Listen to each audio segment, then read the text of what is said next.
I greet you all in the name of our Lord and Savior, Jesus Christ, and welcome you to our online service this morning. உங்கள் அனைவரையும் அருமைரட்சகராகி இயேசு கிறிஸ்துவின் நாமத்தினாலே அன்புடன் வாழ்த்தி இந்த காணொளி ஆராதனைக்கு வரவேற்கின்றேன். Today is the 11th of July 2021 and the 6th Sunday in the season of Trinity. இன்றைக்கு ஜூலை மாதம் 11ஆம் தேதி 2021 ஆண்டில் திருத்துவ வாரத்தில் காலத்தில் 6வது ஞாயிறாக இருக்கின்றது. Friends, the scripture passage for our meditation this morning is the gospel passage of St. Mark chapter 6, reading from verse 14 to verse 29. Mark 6, 14 to 29. இன்றைக்கு தெய்வ செய்திக்கு தேர்ந்தெடுக்கப்பட்ட கர்த்தருடைய வசனம் பரிசுத்த மார்க் எழுதின சுவிசேஷம் 6வது அதிகாரம் 14வது வசனம் முதல் 29வது வசனம் வரைக்கும். மார்க் 6வது அதிகாரம் 14 முதல் 29வது வசனம் வரைக்கும். Please pause this video for a while and read this gospel passage. இந்த வீடியோவை சற்று நிறுத்தி வைத்துவிட்டு இந்த சுவிசேஷ பாகத்தை நீங்கள் வாசிக்கும்படியாக கேட்டுக்கொள்கின்றேன். Let us pray. ஜெபம் செய்வோமாக.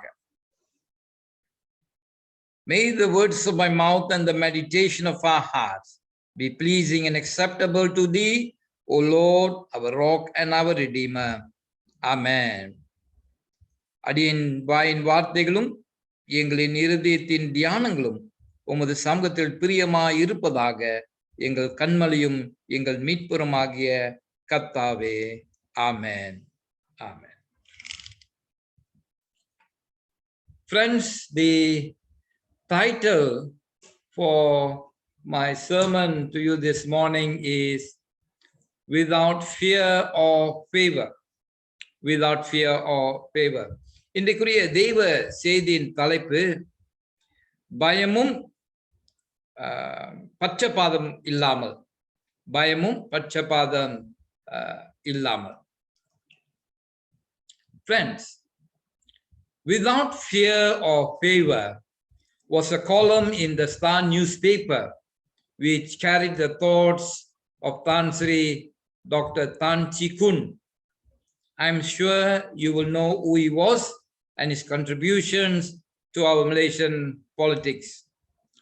One of the books that he had written is also entitled Malaysia Today Without Fear or Favor. He was a man who voiced out his opinions and stood for justice without fear or favor. He was also known as Mr. Opposition.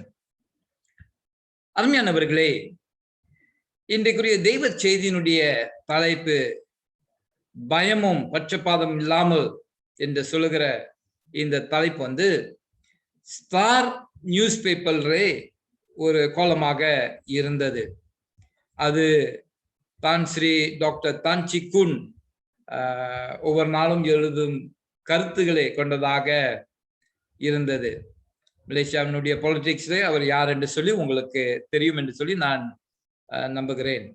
அவர் ஒரு புத்தகமும் எழுதியிருக்கிறார். அந்த புத்தகத்தினுடைய தலைப்பு, சில புத்தகங்கள் எழுதியிருக்கிறார். நான் ஒரு புத்தகத்தினுடைய தலைப்பு பயமும் பட்சபாதம் இல்லாமல் இன்றைக்குரிய மலேசியா என்று சொல்லி எழுதியிருக்கிறார்.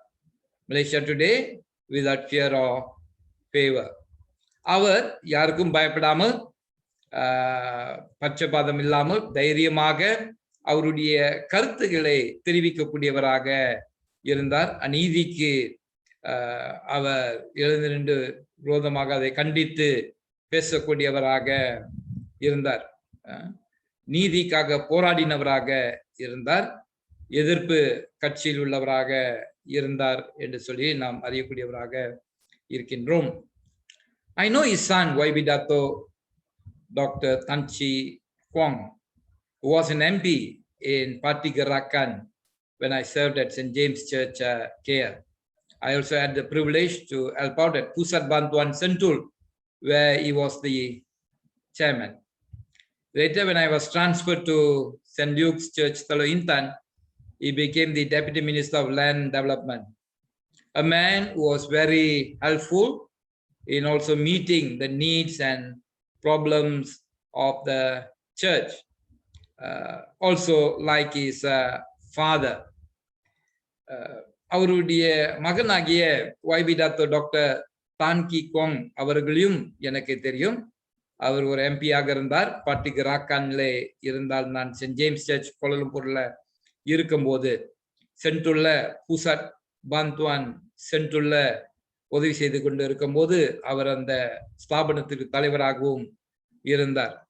பின்பு நான் சென்ட் ஜூக்ஸ் சர்ச் ஃபெலோ இன்தானுக்கு மாறி வரும்போது அவர் ஒரு லேண்ட் அண்ட் டெவலப்மெண்ட்க்குரிய டெபுட்டி மினிஸ்டராக நியமிக்கப்பட்டார்.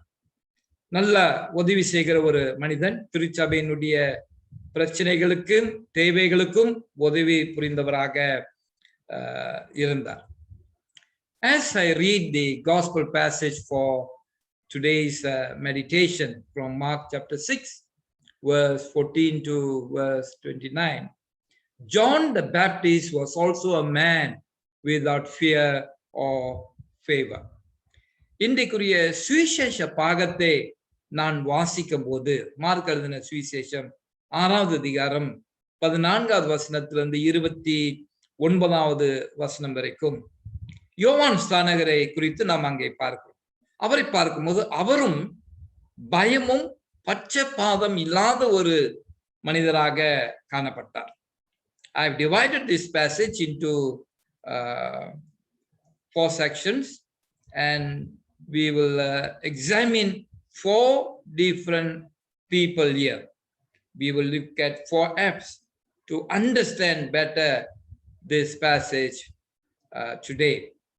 இந்த பாகத்தை 4 பாகமாக பிரித்திருக்கிறேன். 4 நபர்களை வைத்து நாம் சிந்திக்கலாம். சில தலைப்புகளை கொடுத்து நாம் இந்த பாகத்தை நன்கு புரிந்து கொள்ள சிந்திக்க கூடலாம். Firstly, the forerunner, the fox, the flashback, the fuming Herodias.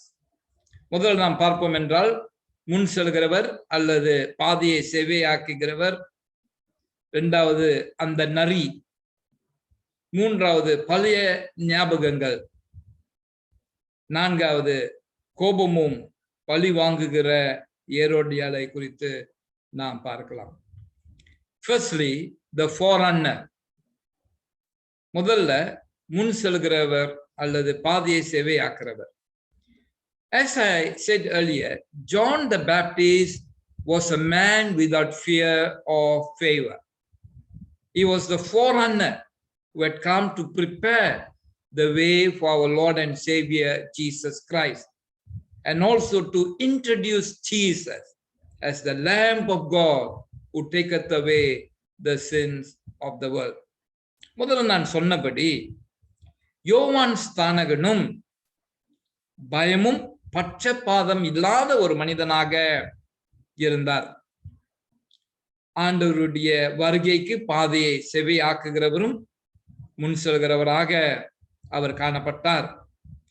இயேசு கிறிஸ்துவை இதோ உலகத்தின் பாவத்தை சுமந்து தீர்க்கிற தெய்வ ஆட்டுக்குட்டி என்று அறிமுகப்படுத்தி வைத்தவராகவும் அவர் இருக்கிறார்.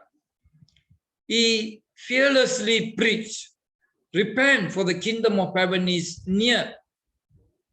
In Matthew chapter 3 and verse 7 we read, when he saw the Pharisees and the Sadducees coming to where he was baptizing, he bluntly said to them, you brood of vipers, who warned you to flee from the coming wrath?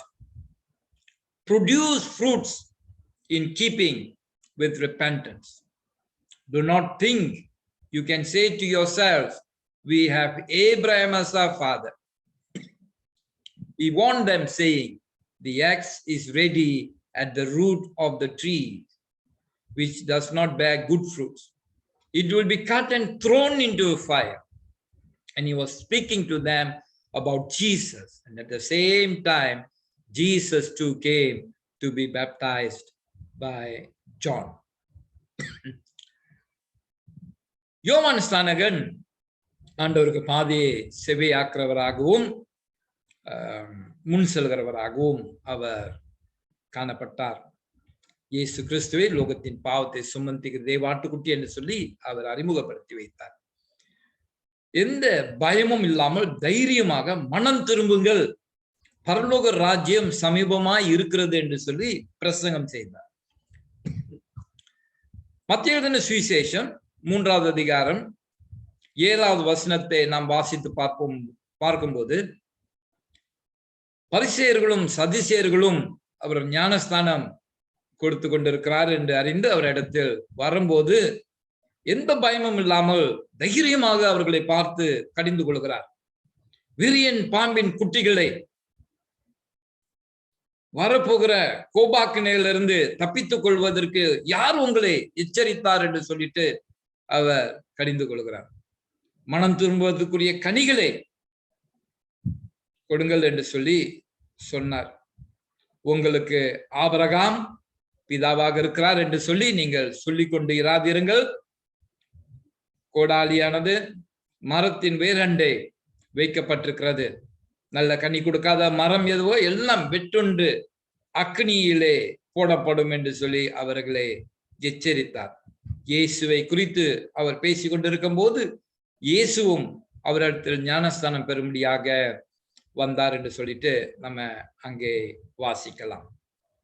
Without fear or favor, John the Baptist bluntly told Herod that it is not lawful for him to have Herodias, his brother's Philip's wife. எந்த பயமும் பட்சபாதம் இல்லாமல் தைரியமாக யோவான் ஸ்நானகன் ஏரோதை பார்த்து சொன்னார், உன்னுடைய சகோதரனாகிய பிலிப்பினுடைய மனைவியை ஏரோடியாளை உன்னுடைய மனைவியாக ஏற்றுக்கொள்வது அல்லது நீ வைத்துக் கொள்வது சரியில்லை என்று சொல்லி அவர் எச்சரித்தார். Friends, we can be clergy or laity. We are all God's children. We are both called to be his witnesses and the forerunners of Jesus' secret and second coming. அருமையானவர்களே, நாம் ஊழியக்காரர்களாக இருக்கலாம், சபை மக்களாக இருக்கலாம், நாம் யாவரும் தேவனுடைய பிள்ளைகளாக இருக்கின்றோம். அவருக்கு சாட்சியாக இருக்கும்படியாக அழைக்கப்பட்டிருக்கிறோம். ஆண்டவருடைய ரகசிய வருகைக்கும் 2வது வருகைக்கும் ஆயத்தப்படுத்தும்படியாக, பாதையை செவையாக்கும்படியாக, நாம் பிறரை எச்சரிக்கும்படியாக அழைக்கப்பட்டவர்களாக இருக்கிறோம். How are we in our witnessing? Do we condemn that which is wrong, unlawful? Do we speak up against injustices? Or do we want people of the coming dangers? அருமையானவர்களே, நாம் எப்படிப்பட்ட சாட்சியிடக்கூடியவர்களாக இருக்கிறோம்? எப்படி நாம் தேவனுக்கு சாட்சியிடுகிறோம்? அதே வேளையிலே தப்பிதங்களை, அநீதிகளை நாம் எப்படி கண்டிக்கக்கூடியவர்களாக இருக்கின்றோம்? ஆண்டவர் நமக்கு எச்சரித்திருக்கும் காரியங்களை குறித்து நாம் பிறருக்கு எச்சரிக்கக்கூடியவர்களாக இருக்கிறோமா? எப்படிப்பட்ட எச்சரிப்பு? வரப்போகின்ற அபாயங்களை குறித்தெல்லாம் நாம் எச்சரிக்கக்கூடியவர்களாக இருக்கிறோமா? Jesus wants us to be like John the Baptist, the forerunner, without fear or favor, and to speak the truth boldly. ஆண்டவர் நாமும் யோவான் ஸ்நானகனை போல் இருக்கும்படியாக எதிர்பார்க்கிறார். பயமும் பட்சபாதம் இல்லாமல் தைரியமாக சத்தியத்தை எடுத்து சொல்லுகிறவர்களாக காணப்பட ஆண்டவர் எதிர்பார்க்கக்கூடியவராக இருக்கிறார். Secondly, the fox. இரண்டாவதாக அந்த நரியை குறித்து நாம் பார்ப்போம்.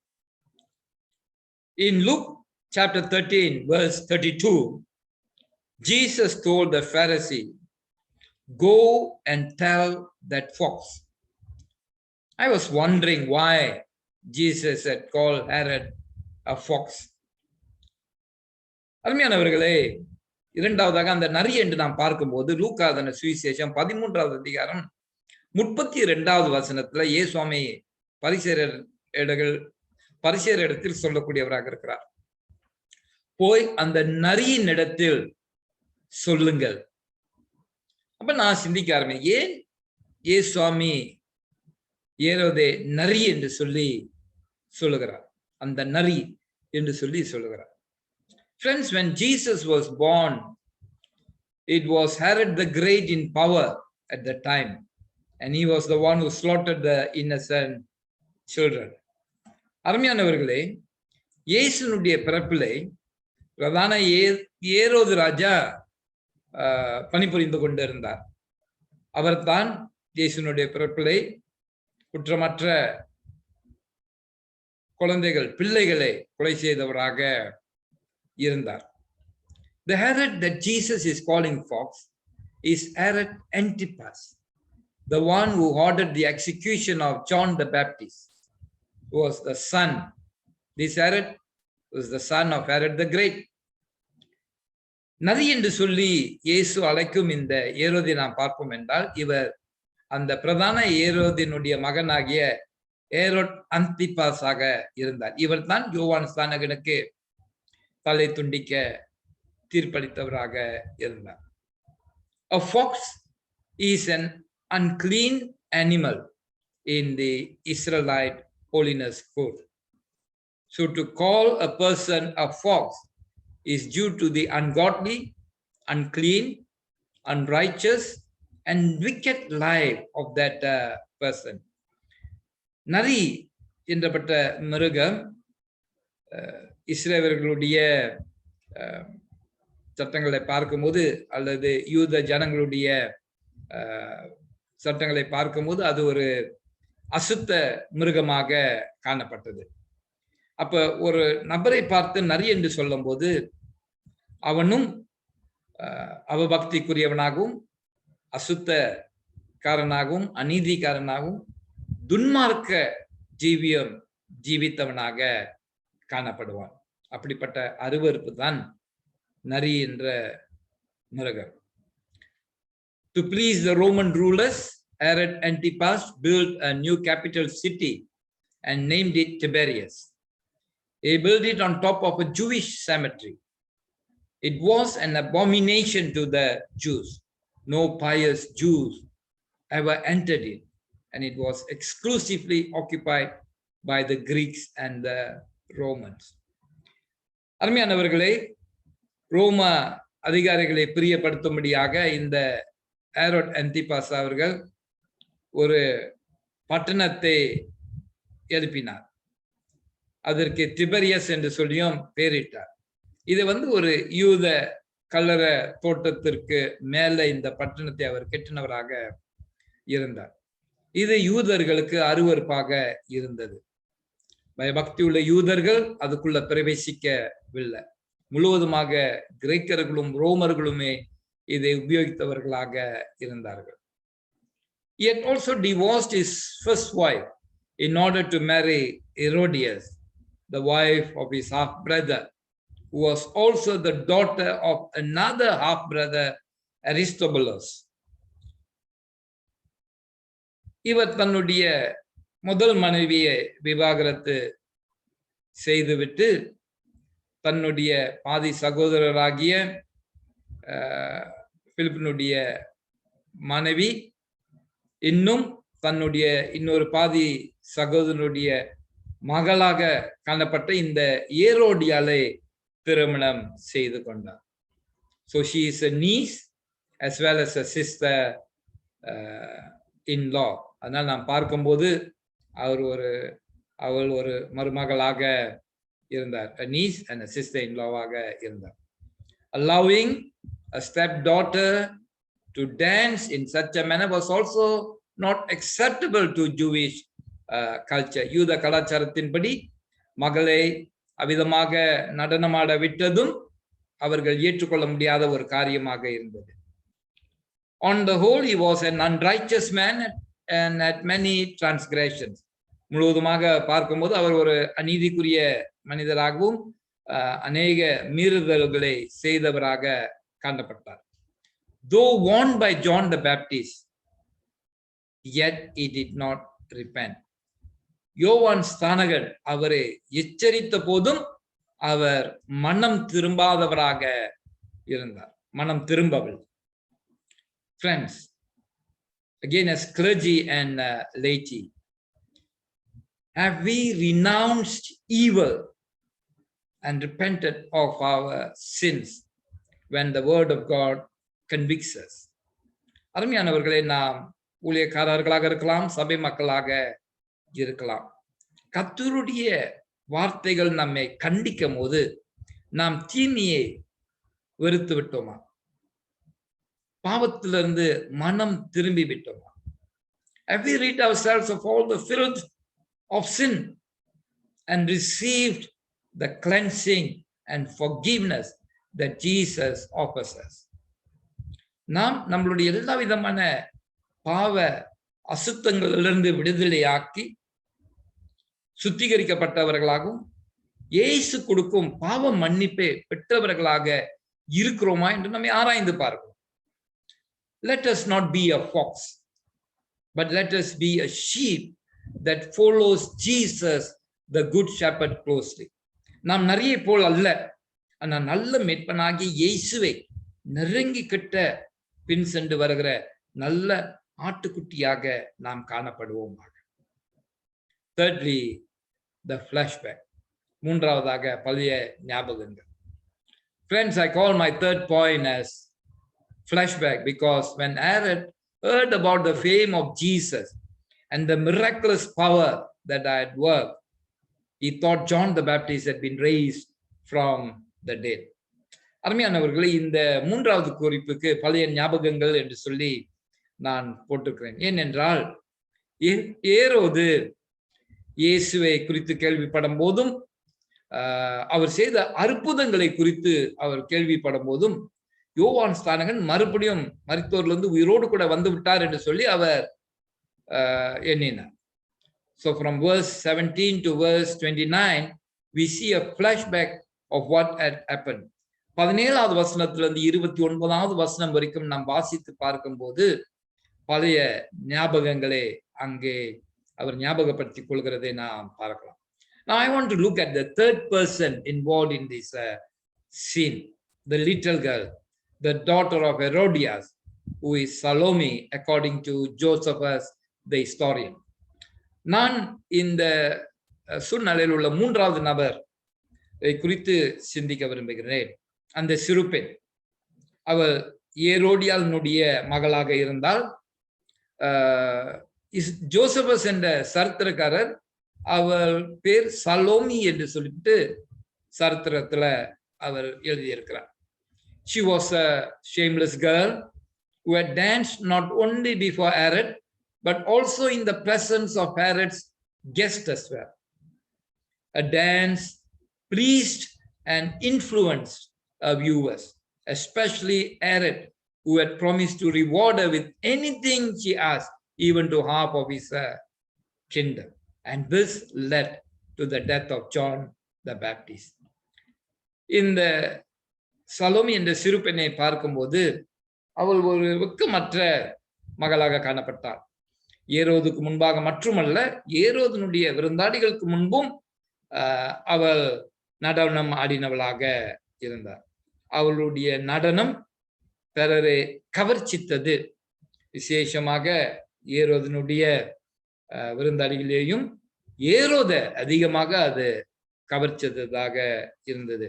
அதனால அவளிடத்தில் அவர் சொல்லுகிறார், நீ எதுவென்றாலும் என்னிடத்தில் கேட்கலாம், என்னுடைய ராஜ்யத்தில் பாதியை கேட்டாலும் நான் அதை உனக்கு அருளுவேன் என்று சொல்லி அவர் ஒரு வாக்கு கொடுக்கிறார்.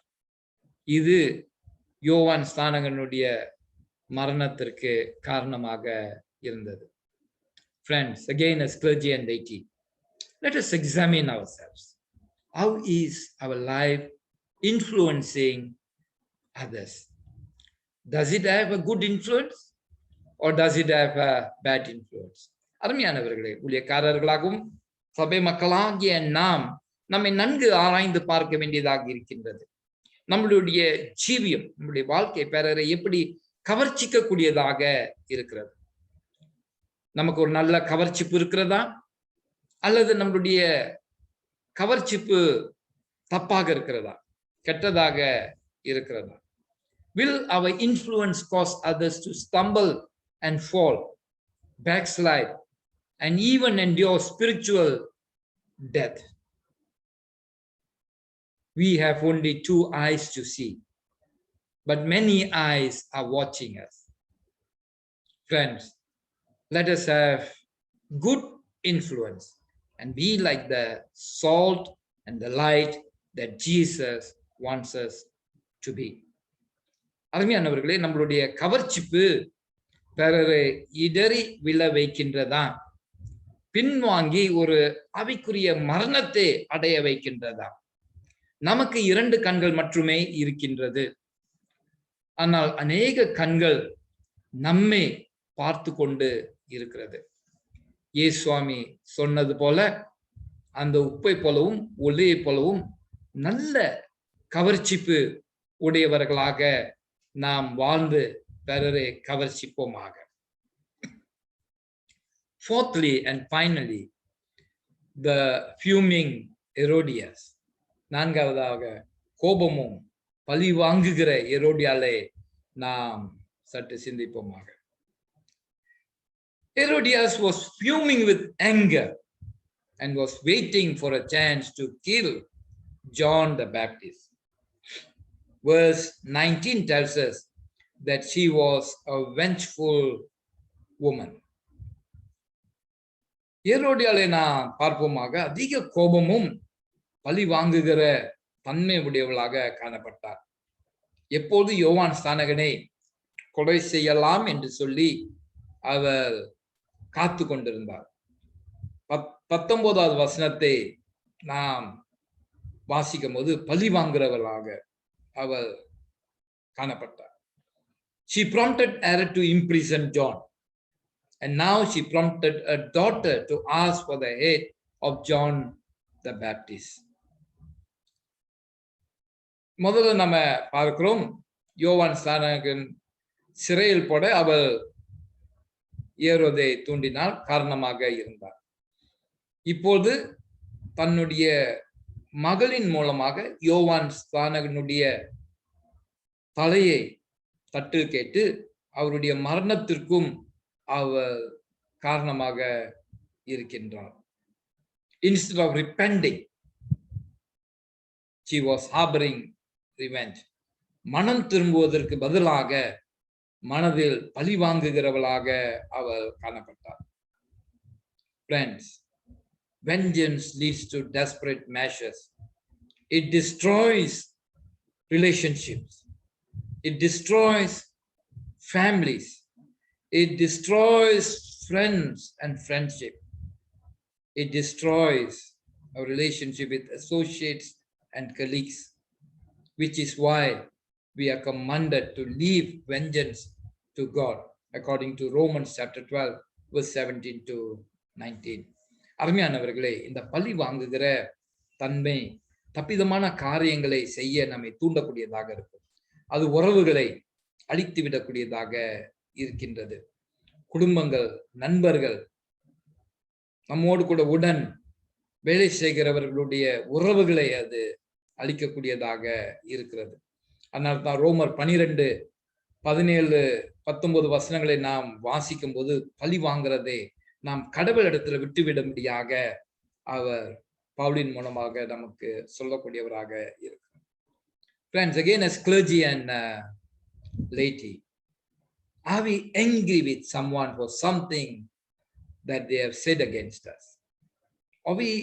Or are we angry with some people for hurting us or doing certain unpleasing things to us? We are called to forgive and to forget. If we need to correct ourselves, let us repent and correct ourselves. அருமையானவர்களே, ஊழியக்காரர்களாகிய நாம், சபை மக்களாகிய நாம் எல்லாருமே தேவ பிள்ளைகளாக இருக்கின்றோம். நாம் பிறரின் மேல அவர்கள் நம்மை குறித்து சொன்ன சில வார்த்தைகள்னால கோபம் உள்ளவர்களாக இருக்கிறோமா, அல்லது நம்மை வேதனைப்படுத்துறதுனால நமக்கு பிரியமில்லாத காரியங்களை அவர்கள் செய்ததுனால அவர்கள் மேல் நாம் அதிக கோபமும் பழிவாங்குற தன்மை உடையவர்களாக இருக்கிறோமா? நாம் மன்னித்து மறந்து விடக்கூடியவர்களாக இருக்க வேண்டும். நம்மை நாம் சரிப்படுத்திக் கொள்ளக்கூடியவர்களாக இருக்க வேண்டும். மனம் திரும்பி நாம் நம்மை சரிப்படுத்திக் கொள்ளக்கூடியவர்களாக இருக்க வேண்டும். Conclusion, food for thought today. Having looked at the 4 F's, the forerunner, who is John the Baptist, the fox, that is Herod, and in the flashback, we looked at Herodias' daughter called Salome, and the fuming Herodias, the 4 F's. Whose shoe would you want to be in now? Is it Herod's? Is it Herodias? Is it Salome's? Or is it John the Baptist? Of course, all of us like to put ourselves on the shoes of John the Baptist. அருமையானவர்களே, இன்றைக்கு நாம் சிந்தித்த இந்த 4 கருத்துக்கள்ல முதல்ல முன் செல்கிறவராகிய பாதியை சேவையாக்குகிறவராகிய யோவான் ஸ்நானகனை குறித்து நாம் பார்த்தோம். அடுத்தாப்பு இயேசு நரி என்று சொல்கிற ஏரோதை குறித்து நாம் பார்க்கிறோம். பழைய ஞாபகத்தில் ஏரோதியனுடைய மகளாகிய சலோமியை குறித்து நாம் பார்த்தோம். கடைசியாக 4வதாக கோபமும் பழிவாங்கிற தன்மையுடைய ஏரோதியாளை குறித்து நாம் பார்த்தோம். இந்த 4 நபர்களாகிய ஏரோது, ஏரோதியாள், சலோமி, யோவான் ஸ்நானகன் யாருடைய பாதரட்சியை தரித்து கொள்ள அல்லது யாருடைய மாதிரியை பின்பற்ற நாம் விருப்பப்படக்கூடியவர்களாக இருக்கிறோம்? நிச்சயமாக நாம் எல்லாருமே யோவான் ஸ்நானகனை போல அவருடைய மாதிரியை பின்பற்றி அவருடைய வழிகளில் நடக்கிறவர்களாக நாம் சித்தம் கொள்ளக்கூடியவர்களாக இருப்போம். May our faithfulness to God lead us to be bold like John the Baptist, voicing out and speaking against the injustices around us. May God grant us boldness to share our testimonies and to witness for Him without fear or favor. நாம் கடவுளுக்கு உண்மையாக இருந்து யோவான் ஸ்நானகனை போல தைரியமாக நீதிகளை குறித்து நாம் பேசவும் கர்த்தருடைய வார்த்தைகளை குறித்து பேசக்கூடியவர்களாக இருக்க வேண்டும். தைரியமாக நம்மளுடைய சாட்சிகளை சொல்லவும் ஆண்டவருக்காக தைரியமாக சாட்சியிடக்கூடியவர்களாகவும் இருக்க வேண்டும். எந்த பயமும் பட்சபாதம் இல்லாமல் அப்படி இருக்க தேவன் தாமே நம்மை ஆசீர்வதிப்பாராக. May God bless us to exemplify the boldness that John the Baptist had. Let us pray. ஜெபம் செய்வோமாக. God, our loving heavenly Father, we thank you for the passage that we meditated this morning. We looked at these 4 different people and the 4 different lifestyles they lived, and amidst these 4 different lifestyles, help us, O God, to be bold like John the Baptist and to witness for you boldly. சுவாமி, இன்றைக்கு நாங்கள் சிந்தித்த தேவ செய்தியில் 4 விதமானவர்களை குறித்து நாங்கள் பார்த்தோம். அதில் நாங்கள் யோவான் ஸ்நானகனை போல தைரியமாக அநீதிகளை குறித்து எச்சரிக்கவும் தைரியமாக கர்த்தருடைய வார்த்தைகளை பேசக்கூடியவர்களாக இருக்க நீர் எங்களை நடத்தும்படியாக நாங்கள் ஜெபிக்கின்றோம் சுவாமி. May these words be seeds sown on good soil, bearing fruits in our lives. Help us, O God, not only to be hearers of your word, but doers of your word. சுவாமி, நல்ல நிலத்தில் விதைக்கப்பட்ட விதைகளாக இந்த வார்த்தைகளை நாங்கள் ஏற்றுக்கொண்டு கனி கொடுக்க தேவன் கிருபை செய்தலும், கேட்கிறவர்களாக மட்டுமல்ல, அதன்படி கீழ்ப்படிந்து நடக்குகிறவர்களாக நீர் எங்களை மாற்றும். உடைய பிள்ளைகள் எல்லாரையும் ஆசீர்வதித்தல். Bless all your children. In Jesus' name we pray. இயேசுவின் மூலம் ஜெபங்களும் பிதாவே. ஆமென். ஆமென். கர்த்தருடைய ஆசீர்வாதம், the blessing.